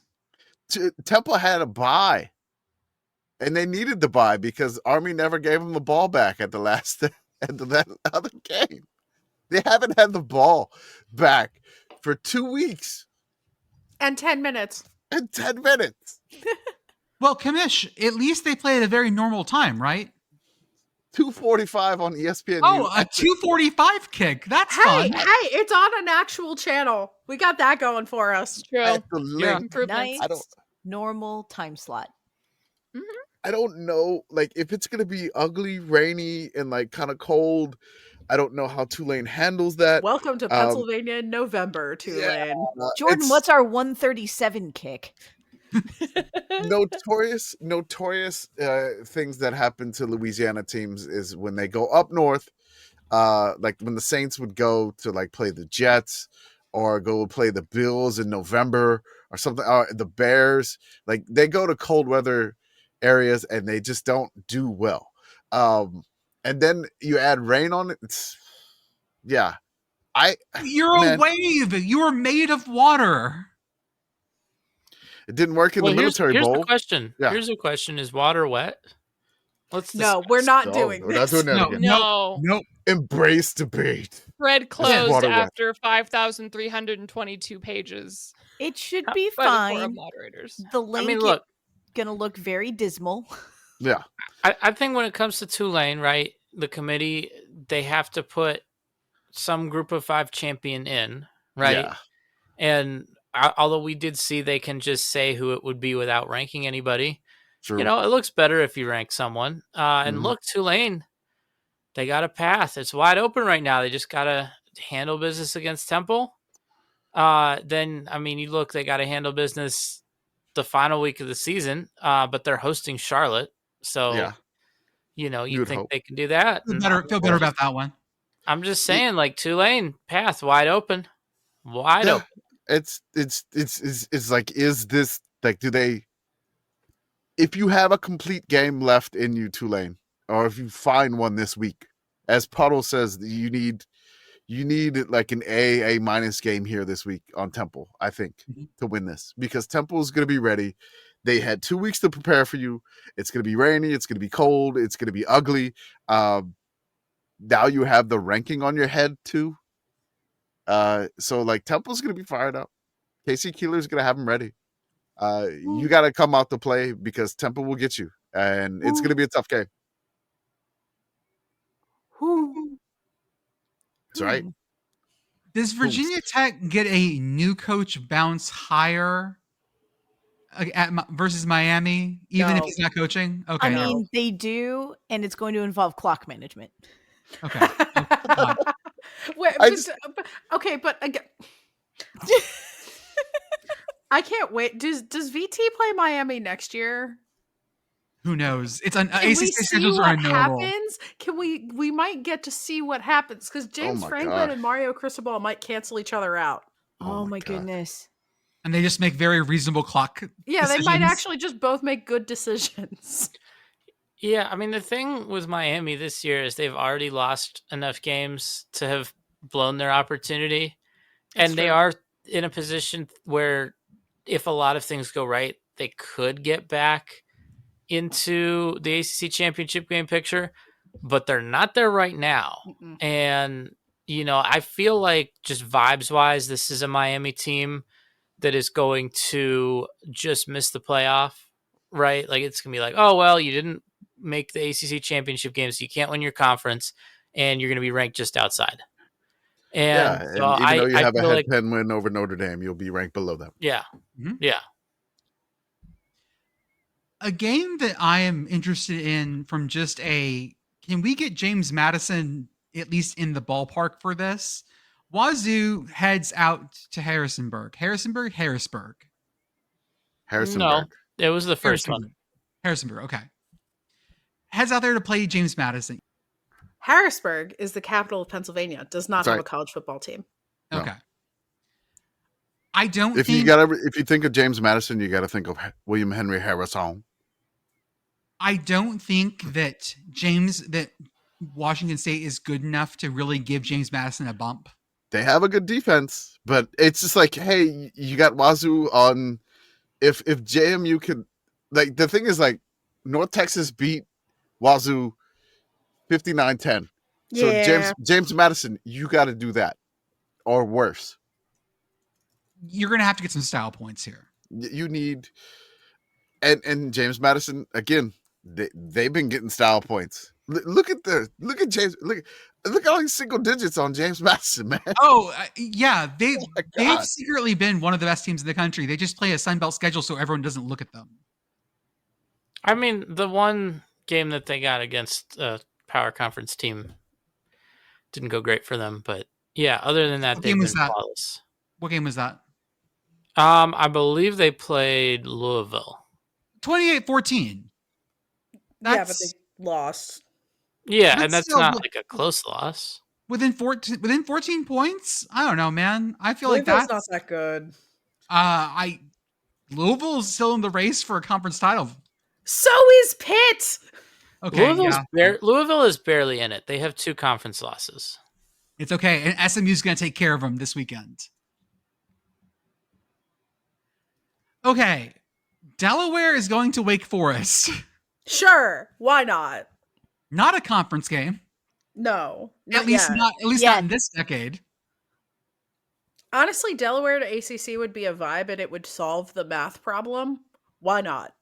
Who says no? They are very much on the coast. I love that you guys fucked up your maths. You fucked up your maths so badly by having 17 teams. We're gonna do new math to get to 9 conference games. Mm-hmm. You'll play a game in Brazil. Maybe. I mean, they're screaming from the great beyond. Someone will play a game in Brazil. No one will say who. So we can sort of say that now because can we? We can because we know that there will be a game in Brazil. It went out public. It went out public. Oh, yeah. Someone has said that there will be a game in Brazil. In 2026, there will be they're being said that there will be a game in Brazil of Virginia and NC State. And it's actually a conference game. It's not a pina colada game. You could have the Pina Colada game in Brazil. You could have. But I guess in Brazil it's a Caipirinha game. I was going to say it has to be a Caipirinha game. Yeah, I mean, like Michigan also announced that they were playing in Germany, and then they're not playing in Germany. So, I mean, yeah, I'm still pressing X to doubt, but I will believe it when I see it. Now, Pitt and Ireland, though, that's real. That one's real. Yeah, that one's happening. real. If that doesn't happen, I'm going to be very upset. They're already selling the deposits for that one. Wake Forest by 4. Against who? Delaware. Oh, okay. Fighty chickens. It's not. I was like, this is not an ACC game yet? No, not yet. I continue to love a chicken with a pompadour. I would love the fact that Delaware would be in the ACC, but Maryland still wouldn't be in the. Nope. Delaware is a Big Ten team through and through, culturally, emotionally. Beth is so upset. I mean, Delaware, we have established that Delaware is a breakaway province of Pennsylvania. Okay. Mm-hmm. So ACC? Pennsylvania is ACC or Big Ten. Okay. It's time for the Big 12 to get a foothold in Big Pennsylvania. Give West Virginia a natural rival. Temple to Big 12. Well, who says no? East Carolina at UTSA.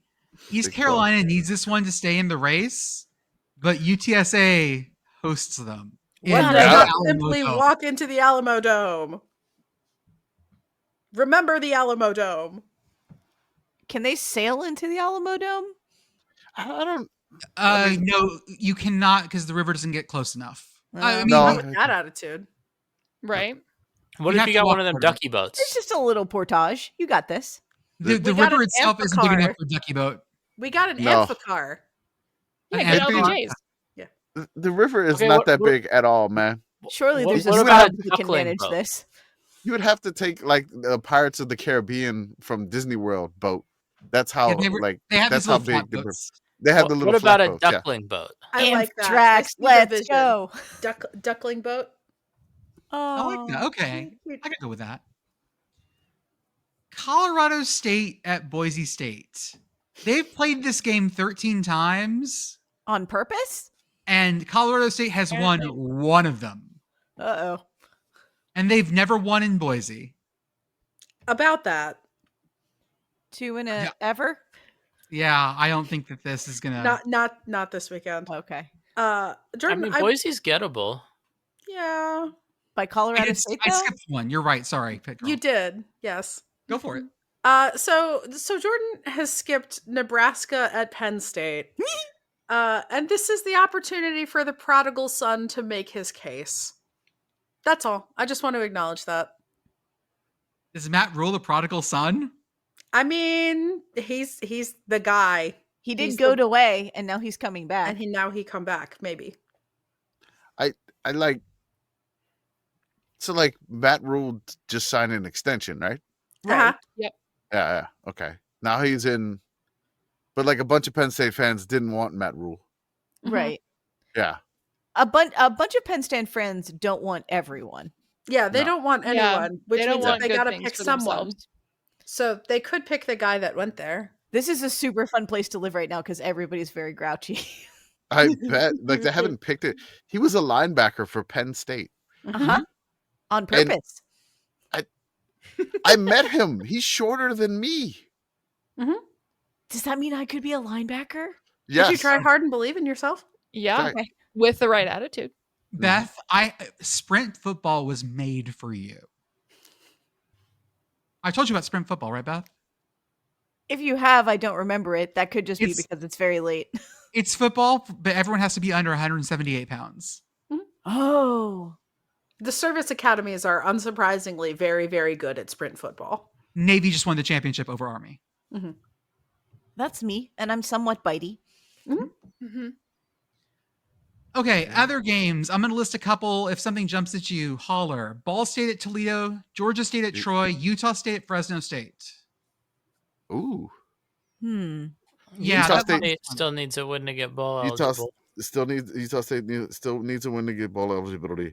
I don't necessarily know if I think Fresno's already bowl eligible, but I do not believe they're 7-3. Yeah, Fresno State's 7-3. Fresno State needs this to stay on top of the standings with 2 losses in the Mountain West. This is another where we have one team, San Diego State, who has 1 loss, and then a train wreck of 6 teams. There's 6 teams that are 4-2. I'm sorry, 5 teams that are 4-2. Fresno, Boise, New Mexico, Vegas, baby, Hawaii. So Hawaii and UNLV is for potential Mountain West title berth, which is crazy to think of. But yeah, this is an interesting one. I like Utah State's offense. It's late. It's on CBS-SN. This will be one worth staying up late for. I'll say that. Did you know if you type in Kansas, Iowa State rivalry Winsipedia, it takes you to the Iowa State, Kansas State webpage? Yes, everything goes to Farmageddon. I was trying to do that and I wasn't getting anything. I'm like, does it have a trophy? Is there anything else? And I can't find out because everything is Farmageddon. All roads lead to Farmageddon. Even though this game has been played, this is the 105th meeting. But no one cares about this game. I kind of want to make like a double-headed eagle kaiju trophy. Have we done Imperial Jayhawk? Like, no, I haven't, but that's going on the list. Yeah, because you did Imperial Happy Rock for me, and now that I look at the Jayhawk, like I want Imperial Jayhawk. Imperial Jayhawk rampant. Yes. Modern Jayhawk or old grumpy Jayhawk? I think modern Jayhawk for this purpose. Happy I one? think the face is right for modern Yeah, Jayhawk. it's because it's the beak. Like you want it with the beak open. I kind of want it to have a crest though, and it doesn't. I need to think more on this. UConn is going to FAU. UConn is a better team than FAU. However, it's not at the rent. Yeah, not at the rent. They've only lost on the road and then overtime. FAU has that super high paced offense like South Florida. Like they will snap the ball super and they'll run a ton of plays. The thing for UConn to look out here is that they just played Air Force, where they would like suck the ball, basically just hold the ball as much as possible, like drain all the clock as much as possible. So now you're going to a different style tempo. You're on the road. I think they should be able to handle it. But the Detmer darling, Caden Veldkamp, again, he'll put up a lot of numbers. If he doesn't throw many interceptions, you could be in a game and maybe in O2. Who knows? I think he's going to throw some interceptions. If I know my Caden Veldkamp, I know my Veldkamp. My favorite Veldkamp. Marshall's headed to App State. Marshall's been down bad lately, including a thrashing by James Madison. Marshall's had some stumbles, but they're looking better. Everybody in the Sun Belt loses to James Madison like that, though. App State, App State just lost to James Madison like 59-10. 55 yeah. Okay. So, still, App State needs to win the next two for a bowl. Marshall needs one for a bowl. So we're getting down to it here in the Sun Belt. Southern Miss at South Alabama. Can Southern Miss bounce back from being palindromed by Texas State 41-14? 58-10, by the way. James Madison won. 58-10. My bad. Sorry. Yeah. Well, we split the difference. You were close. Yeah, that was the one where James Madison had 323 more rushing yards than App State. But right. Southern Miss, South Alabama, Southern Miss, they're still in first place in the Sun Belt West. Sun Belt, the only FBS conference still with beautiful, beautiful divisions. So that's right. It's easy to keep track of, but Southern Miss still has to keep winning. And South Alabama, that's a team you'd like to beat if you're Southern Miss and you have aspirations of playing in a conference championship game. That's right. If you got those aspirations. Other stuff. San Jose State, San Diego State, not a rivalry, but it feels like it should be. San Diego State needs this one to stay in the lead of the Mountain West giant cluster. Yeah, they're not going to be in the same conference after this year, so maybe some opportunity for San Jose State to get some last words in, I guess. It's you see, we've seen a lot of stuff about Texas State leaving the Pac-12. I feel like I haven't seen this Mountain West Pac-12 thing really turn into like people using it to, I don't know, I guess motivate their teams or something like that. We do have part 2 of the Cock-a-doodle-doo. Coastal Carolina is headed to South Carolina. I already have the graphic ready. Fantastic. Good. Baylor at Arizona. These TNT games have been a lot of fun, honestly. Like these Big 12 TNT games. And Golick seems to be living his best life on this, which I love for him. Good. I'm glad. We want Golick living his best life as often as possible. That is accurate. Two really good quarterbacks here. Two questionable defenses. Oh, fantastic. We love points. Yeah, so two really good quarterbacks here, two questionable defenses. I think Arizona's defense is better. Baylor's on edge, needs one more for a bowl game. Sawyer Robinson for Baylor. Detmer Darling, top 3, puts up a ton of yards. But Arizona, 7-3, and still sneaky, alive. Could get to 9-3. Get a nice bowl game for Brett Brennan. The 97th meeting of all time between Kentucky and Vanderbilt. No trophy. Kentucky only leads this series 48-44-4, which tells you how bad Kentucky was for a lot. Mm-hmm. Yeah, and now this game means a lot for Vanderbilt. Mm-hmm. It does. Which means that Kentucky is probably going to just...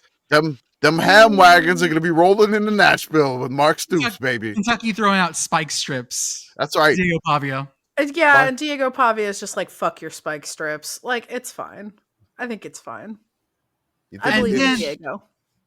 Of course, we have one of my favorite rivalry games, the third Saturday in September. In November. In November?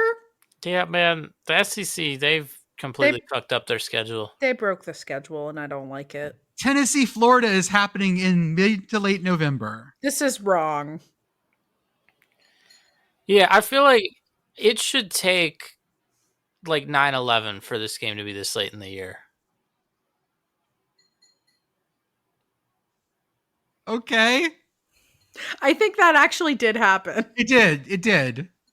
Yeah, when 9/11 happened, this game was like postponed and they had to play it actually even later. Oh yeah, everyone believes you. We're just like, is there other things that could delay this game, or is it just 9/11? I don't know. Like COVID I would have accepted COVID if there was a COVID thing where it was like we have to play this later.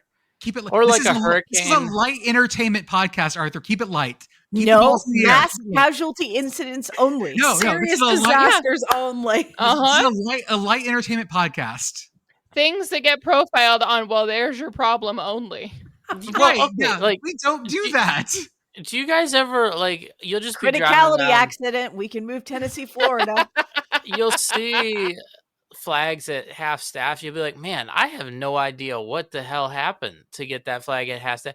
Like sometimes it happens and you can think, oh yeah, like so-and-so or like such and such tragedy or something. But I feel like a lot of the time I just see flags at half staff and I'm like, man, I got no idea what terrible thing happened to put them there. So it has to be a thing that you know why the flag is at half staff. That's what I'm hearing here. I feel like I have no idea why this game is being played this late. Well, because here's the thing. Those other things I was referencing, I would feel bad about complaining about a football game being moved. Okay. If I don't know what has happened, like what is the crisis that this game is so late in the damn year? I think gestures broadly around. It's the coaching search. The coaching crisis. The Kiffin crisis. Day 24. The AI bubble. Michigan State at Iowa. You guys want to see a rock fight? No. Yes. I think Iowa could probably handle this. Yeah. Oh, I was going to handle this. A fight with sharp rocks or blunt rocks. Yeah, this is not actually going to be a rock fight. This is just going to be Iowa and rocks. I think this is Iowa just throwing hay bales at Michigan State all game long. Fuck everything about Arkansas at Texas. I don't care. I want no piece of that. No. I don't care. I don't want it. I wonder if it's going to be a close 1-point loss for Arkansas. My news app just decided to zap me to tell me that, hey, they're thinking about John Gruden at Arkansas. So. Oh, God. Groomers. Oh, God. Groomers. Does John Gruden think we should vote for Mr. Snrub? Man, I feel like Texas is the type of team to barely beat Arkansas. Yeah. Because they got away with it against Kentucky and Mississippi State. And Arkansas feels like a similar type of team that they could do that with. Yeah, I think this game has serious, this is some bullshit vibes. If Texas has to score more than 28, they're fucked. Because they just can't do that. I tell you what, man. So what we're saying is Texas 28, Arkansas 27? Say it, Commish. Yes. Say it, I was, what? Say what? Just say it. You were going to say a thing. I was excited. You had a bit. I was excited. I was trying to do the John Gruden voice. Oh, yeah. Okay. That's actually not something we want. No, we don't want that. Western Kentucky at LSU. Big Red to the red stick. That's right. AKA Baton Rouge. UL Monroe at Texas State. Commish, how you feeling? Can I rewind us for just a second back to the Western Kentucky game? Because I had the thought this week that we need to do an ad campaign with Western Kentucky where we use Big Red like the very hungry caterpillar. Mm-hmm. Oh my God, this is great. Okay, that's He was very hungry and he ate one cheerleader. And he was still hungry. Oh, and then he ate another I was cheerleader. going to say if they go on a win streak, then on Saturday. Oh, that would be... Yeah, it's like the UTEP minecart, but not that. And then the murders began. Yay! Hi, Podcat. You look very excited about the murders. Podcat heard about murders and came over. It's interesting to me that Western Kentucky is playing this type of game against LSU, and then next week they're playing basically for a spot in the conference championship game back in their Conference USA. Like, scheduling wise, I'm sure they're getting a good check, but probably not ideal there. We have the SoCon champion playing at Auburn.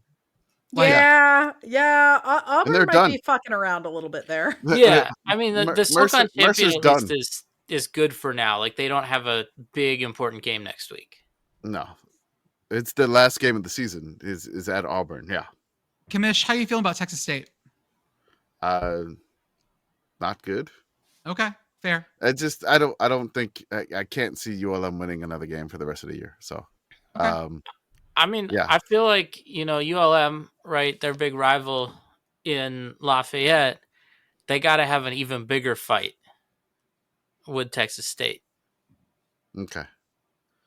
Well, again, like, ULM got to go to Texas State. Last time Texas State is they're going to play each other. I think my in-laws are coming into town, so I was going to go to this game, so I don't think I'm not going to be able to make it. But I don't see. I don't think I can't see ULM's offense scoring enough points to compete with the offense. And then, if their offense works somehow, but I just don't see it. Since we have a lot of FCS to get through, these last couple of games right here, take a scan at them, y'all, and let me know if there's anything you want to talk about in these. No, first one that I want to mention is TCU at Houston, for just who knows what the fuck's going to happen. Mm-hmm. I want to mention Michigan at Maryland. Maryland, they started out 4-0. They're now 4-6. So if they want to make a bowl game, this is their last shot to get their first win since September. I also want to mention a couple of actually important games. BYU at Cincinnati, sneakily important. Big test probably for BYU. If they can get through this, they'll put themselves right on the step of getting a rematch with Texas Tech in the Big 12 championship game. So that's actually an important game. I also wanted to mention that game because it feels like a bowl game. That's all. Yep. It does. Yeah, it does. And then the last one that I want to mention is USC at Oregon. I just want to mention it here because I was going through all of these tiebreakers for various conferences, right?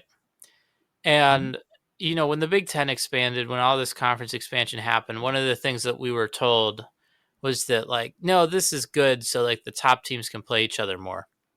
So there's 5 teams still in contention for the Big Ten championship. Indiana, Ohio State, USC, Oregon, and Michigan. USC and Oregon obviously playing in this game. Mm-hmm. How many times this season previously have these 5 Big Ten championship game contenders played each other? Because Ohio, Michigan State play next week. Before that, it's 0. Zero. It's not 0. So Indiana played Oregon. Yes. 1. And Michigan played USC. 2. That's it. So we've had this whole conference upheaval, conference expansion we're talking about, so we can get these big games, these great brands of the sport. We're going to have the top contenders playing each other more frequently. This will be the 3rd game between the top 5 teams in the Big Ten. And there's only one more after this. Let us shift gears into rivalry week for FCS. And we're going to talk about a lot of tiebreakers as well, because we need to talk about what the FCS playoff thing is going to look like. First off, I mentioned a second ago, Mercer has already clinched the SoCon title, and they are playing at Auburn this week. Just put the freshmen out there, guys. I mean, I'm just saying Auburn might be fucking around and be about to find out here. That's all. No, if I'm Mercer, I put the freshmen out there and just let it ride. Yep. Yeah, but also you might get to say that you beat Auburn. Yeah. I mean, I don't know what Mercer's coach is like, But in my mind, they could lose this game 100-0. Oh, yeah. And then they got to move on. And the games that really matter. Yeah, because this really game's not important. Yeah. Next up in the Southland, this isn't for the title, but McNeese at Lamar. This is the Battle of the Border. Yep. It's a crazy rivalry game. Last year, Lamar won it. They threw a touchdown pass to win the game, but there was an offensive pass interference. So they had to back up 10 yards after the offensive pass interference, and it was an untimed down. Our favorite thing. It always goes well. They threw another touchdown pass to win it. Beautiful. So, yeah, they threw basically 2 touchdown passes to defeat McNeese last year. This is a wild rivalry game. Lamar needs this to solidify an FCS playoff bid at large spot. And then East Texas A&M at UTRGV. UTRGV needs this one for a perfect home season. Yeah, I don't think they have an outside playoff spot, but might as well consider it. If there's enough chaos, they may get considered, but it'd be highly unlikely seeing them in the playoffs. But I would like for them to say they're still the only NCAA team that is undefeated at home. Commish, I'm going to ask you a question someone asked me on my chat this afternoon, and I said no immediately, but I want to see your opinion. Yale beats Harvard. Does Harvard get an at-large bid? I'm going to say no. I would say the same thing. Until we have proof of the Ivy League is capable of. Right, and the Ivy League doesn't play like meaningful non-con games, and so it's very difficult to assess that. Harvard played Stetson. Yep. At Stetson. Yeah, that's not meaningful. Yeah. No. Okay. I think Ivy's going to be one bid league. I agree with you. Until we know how the Ivy is going to stack up, I don't think we can say that they're going to be anything more than one bid league. I agree with you. Yeah. Ivy's ain't played nobody. That's no, genuinely. Oh yeah, no, that was not a joke. That is the rare literal. They ain't played nobody. And then St. Francis, you get one more shot, guys. At Stonehill. At Stonehill, last chance. 3-win Stonehill. So there's a shot here. I believe. Okay. Now we're going to look into the FCF Auto Bid Ball. Here's what we know so far. North Dakota State has already clinched the Missouri Valley, and they clinched it by week 11. Okay? Mercer clinched the SoCon by week 11. Mm-hmm. And Stephen F. Austin clinched week 12 with the win over Lamar. Yeah. Even if they lose this next week, they'll only get a share of the title with Lamar, but Stephen F. Austin will still get the qualifying bid because they have the head-to-head. If they lose to Northwestern State, yikes. So I think Stephen F. Austin probably getting this auto qualifying bid is pretty much sealed up. And not for here. Let's do SWAC and MEAC real fast too, because that'll be Celebration Bowl stuff. The SWAC West we've already taken care of. Yep. SWAC West is Prairie View A&M. Hell yeah. SWAC East. We have Jackson State if they beat Alcorn State, or Alabama State if some things happen. They have to win and Jackson State has to lose. Yep. Or Jackson State has to beat Alcorn State, right? Yep. Now, in the MEAC is interesting. We have a MEAC Celebration Bowl playoff game this weekend. Delaware State, back from the grave with Deshaun Jackson, plays South Carolina State and will determine the MEAC's champion. So all really good games. That MEAC game is going to be an absolute heater. Mm-hmm. Yep. Okay, we go on. Let's do some simple things first. Big Sky. Bridget, what happens in the Big Sky? If Montana State or Montana win, the winner gets the auto bid in the Big Sky Conference. In the Ivy League, whoever wins Harvard, Yale. In the Ohio Valley / Big South, do they have a better name for that yet? I don't think they do. Tennessee Tech. The Alliance. Tennessee Tech, which is perfect on the year. If they lose to UT Martin, it's done. They'll get in, but they don't win they don't get the auto qualifier. And then, like we said, in the Patriot League, the game, the rivalry, Lehigh Lafayette, the winner will determine the Patriot League champion. Yeet them goalposts. If Lehigh loses this, I think they're still in. If Lafayette loses this, I don't know if they get in. I don't think they probably do. I think we're going to end up with another 7-bid Missouri Valley again. Maybe. Okay, now let's rewind to some more complicated things. In the UAC. I'm like Kathy the cartoon. Yak.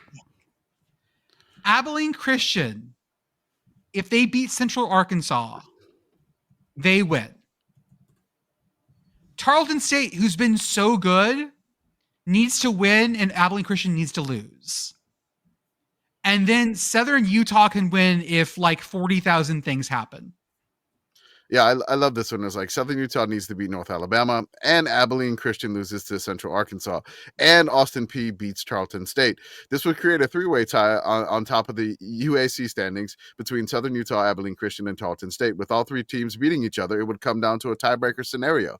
The tiebreaker would be compared tied teams' win-loss percentage and the top-ranked team, or teams in group event that they are tied, descending to the next highest-placed teams until an advantage is gained. If an advantage is gained in a tiebreaker of three or more teams, that team or teams is pulled out, and the remaining tied teams go back head to head.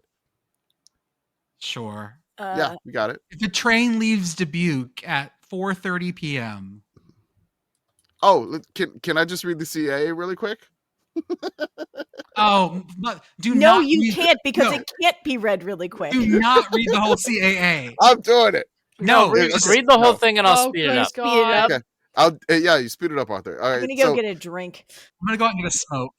The only two teams that can win the CAA Auto bid is Rhode Island. If they win, they got it. Villanova can clinch it if the following happens. Basically, Monmouth loses to Albany and Rhode Island loses to Hampton. This would create a tie between Rhode Island and Villanova at top of standings. While both teams would be named co-champs, Villanova would earn the Auto bid thanks to win over a common opponent, Hampton. Monmouth can clinch the CAA Auto bid in week 13. That's right. Monmouth beats Albany and Rhode Island loses to Hampton. This would create a three-way tie between Rhode Island, Monmouth, and Villanova. While all three would be declared co-champions, a tiebreaker would need to be used to determine an AQ bid. Since Villanova lost head-to-head to Monmouth, the tiebreaker would be between Rhode Island and Monmouth. The tiebreaker would come down to point differential. In conference games, as Rhode Island and Monmouth would have losses to common opponents, Hampton and New Hampshire, respectively. Still going on, Rhode Island is plus 144, and Monmouth is plus 126. That's an 18-point difference favoring Rhode Island. If it's still tied after point differential, the next tiebreaker would be best combined conference ranking among teams and points scored and points allowed. Thank you. Right. I'm so sad that I didn't have a trombone with a plunger mute. I mean, that was so long. I got hungry by the end of it. I didn't even do the top part of it. I just read the bottom half. Go get a piece of spam. In the NEC, not the Northeast Conference anymore, the NEC, Central Connecticut State clinches if they win. Sorry? Duquesne clinches if they win and Central Connecticut loses. Sorry. And any chance of the NEC being a two-bid league? No. I didn't think so. No shot. No. Finally, in the Pioneer League. Yes. Drake has to win. So if Drake beats winless Morehead State.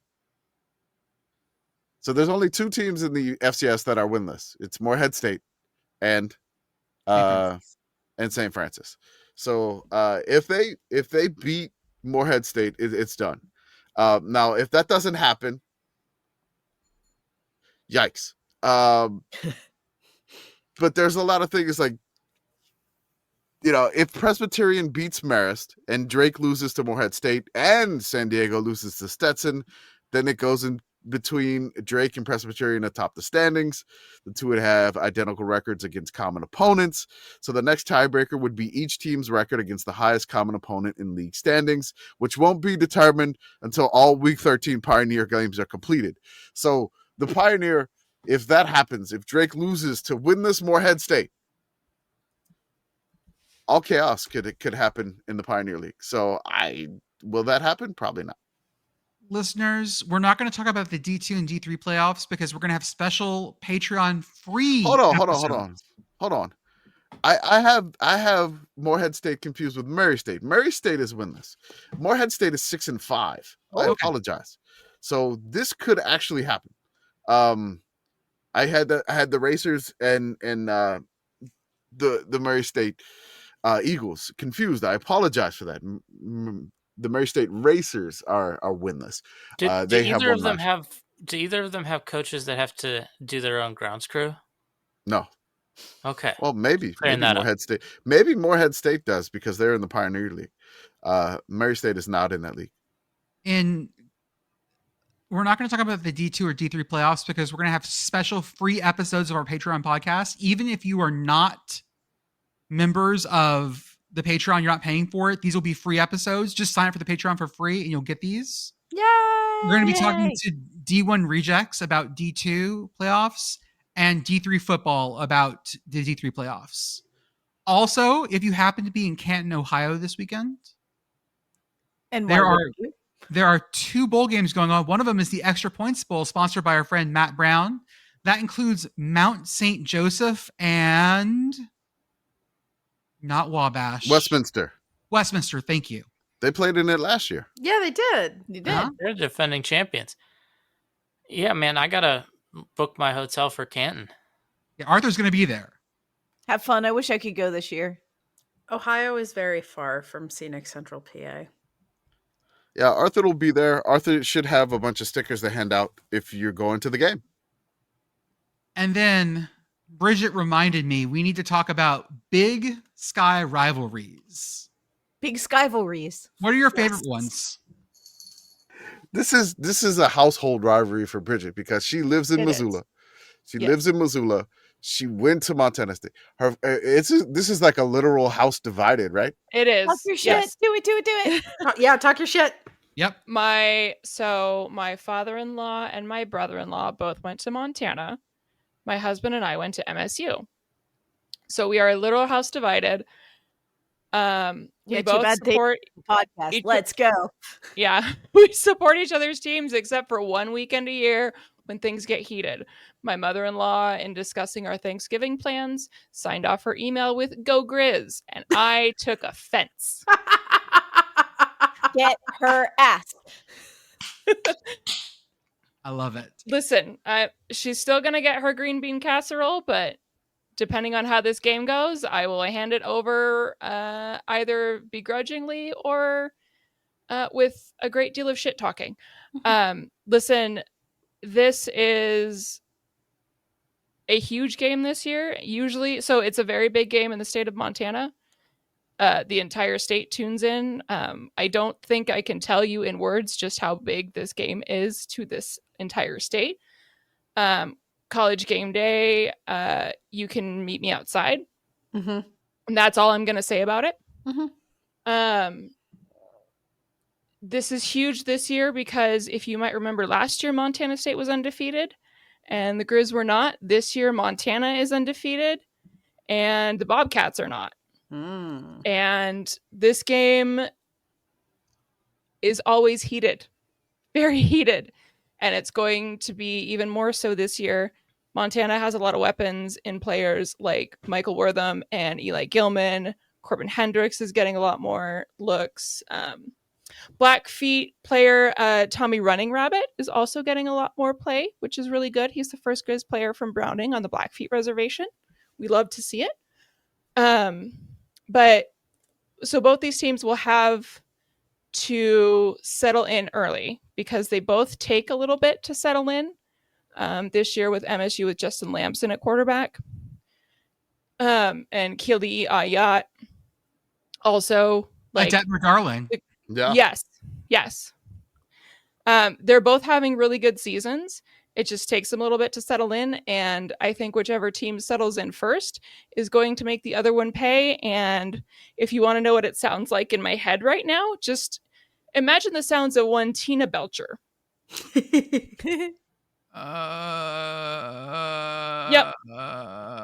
Yeah. I have a way to quantify how important this game is, Bridget. Please hit me. Lowest ticket price is $150. Oh, $350. I'm seeing one at $259. Okay. So that's how important this game you is. cannot get tickets to this. So when I was at MSU, this was before we had online ticketing, people would literally camp 4 days to get tickets. Oh, yeah. Like you would camp out in front of the ticket office at the field house and you'd go to class and your buddies would take over and you'd come back and you'd see if you could get Cajuns tickets. See, this is why every university needs a strategically placed graveyard. It's true. Man, For camping. I'd camp there. Yeah. I mean, it's just crazier to think about how much easier it is now with vivid seats. We have Idaho State, the Potato Bowl Trophy. Commish. It's no longer 19.4 pounds. It lost weight? I didn't lost know weight. trophies could do that. We got 18 Trophy Ozempic. Is this like the Trophies kilogram? on that GLP-1 train. Are you guys familiar with the kilogram, not the unit of measure? I mean, But the kilogram? Yes. and how it started losing weight. Mhm. Yes. We got kilogram Ozempic too, I guess. I got a text. I got a text from Jarek on Friday, last Friday, and he was like, "Do you want to break some important Potato State Trophy news?" I was like, Yes, please." obviously. I was just like, "Yes, please." Why wouldn't I? Yes, please. He goes, due to wood drying, the Potato State Trophy has lost weight. It now weighs 18.6 pounds, down from its original weight of 19.4 pounds. And I was like, oh my goodness, is it on Ozempic? He says, I literally made that joke 3 times this morning. You want a quote from the person who carved the potato? I was like, yes, sure. Yes. So Yes. he goes, drying is a natural and expected part of the process for a large piece of wood, like the Potato State Trophy. We anticipated the change in weight in the first year to 18 months after its initial carving. While there may be some slight variation moving forward, we expect the weight of the trophy to stabilize. The important consideration is for the trophy to remain in Moscow, where it is better suited for the climate of the Palouse region and not the southeast arid high desert region. Go Vandals. Personally, what I'm I hearing- think the discrepancy in the weight is the soul of the potato trophy, which has left the body of the potato trophy and now is roaming the land. Oh, see, I was going to say it lost its baby fat. Okay. Have we considered that perhaps that was the angel's share of the potato? That's the 21 grams. Mm-hmm. I would like to read a quick little bit. I know we're over, but I'm going to read this anyways. From Wikipedia, a notable game of this series was not even played. In the conference final for both teams in 1978, a night game was scheduled for Moscow in November 11th. And ISU planned to fly up to the Palouse that Saturday in 2 vintage airplanes. Vintage in 1978. Think about that. Oh boy. One developed engine trouble shortly after takeoff from Pocatello and turned around. Both teams were at the bottom of the Big Sky standings, and the game was not rescheduled. Idaho was granted a 1-0 forfeit win. Just wipe it. We also have the Sacramento State UC Davis game, the Causeway Classic. Mm-hmm. This is going to be the last one. This is going to be probably for an FCS playoff spot. If you remember the previous podcast, I was talking about Coach Ford livid on the sidelines about the call. The Big Sky said that. What happened about that? They did get the call wrong. They did not get it correct. Because Coach Ford made comments about they had to fine him. Mm-hmm. And then I was like, well, how much is the Big Sky fining like an FCS coach? And it was $2,500. Okay. I was like, okay, that's yeah. I mean, it's kind of reasonable. I guess that's not too bad. Okay, folks, we covered all that we can cover tonight. We will talk to you again next Tuesday when we are done with FCS Rivalry Week and we know who's going to be in the FCS playoffs. And when we discuss the next we'll discuss the results of Week 13. Mm-hmm. We'll see you guys then. Have a good one. We'll talk to you later. And then the murders began. Playoffs? Playoffs?